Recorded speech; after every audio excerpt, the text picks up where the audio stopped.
Have you ever wondered how traders profit from falling stock prices? It may seem counterintuitive, but there's a strategy called short selling or selling short that allows this.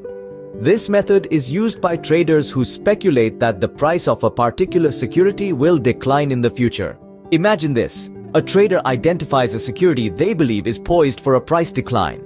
This could be due to numerous factors like the company's financial performance, sector trends, or even market sentiment. Once they've identified the target, the next step is to borrow the security from a broker.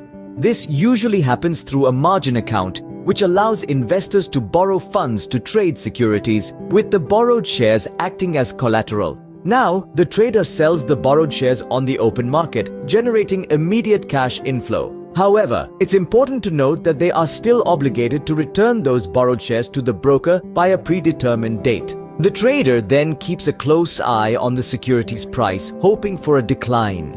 The aim here is to repurchase the borrowed shares at a lower price than the initial sale price. When the market price reaches a level favorable to the trader, they repurchase the shares on the open market.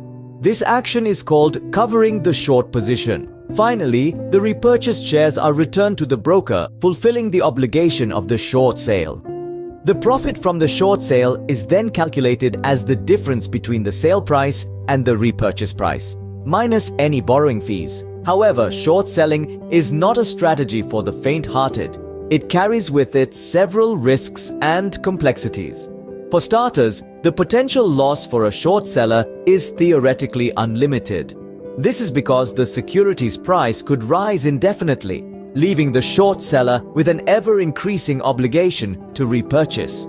Furthermore, short sellers need to maintain margin requirements, which are deposits with the broker as collateral to cover potential losses. This acts as a safety net for the broker and ensures the short seller has the financial resources to fulfill their obligations. There are also regulatory restrictions on short selling to protect investors and maintain market integrity. These restrictions may limit or prohibit short selling during periods of extreme volatility or market downturns. Not to mention, short selling demands precise timing and accurate market analysis. A miscalculation in the timing of a price decline can lead to significant losses. Lastly, short sellers incur borrowing fees, which eat into potential profits and contribute to overall costs. These fees are charged by the broker for the use of the borrowed shares. To sum it up, short selling is a complex and highly speculative strategy that should only be employed by experienced and knowledgeable investors who fully understand the associated risks and potential consequences. Proceed with caution.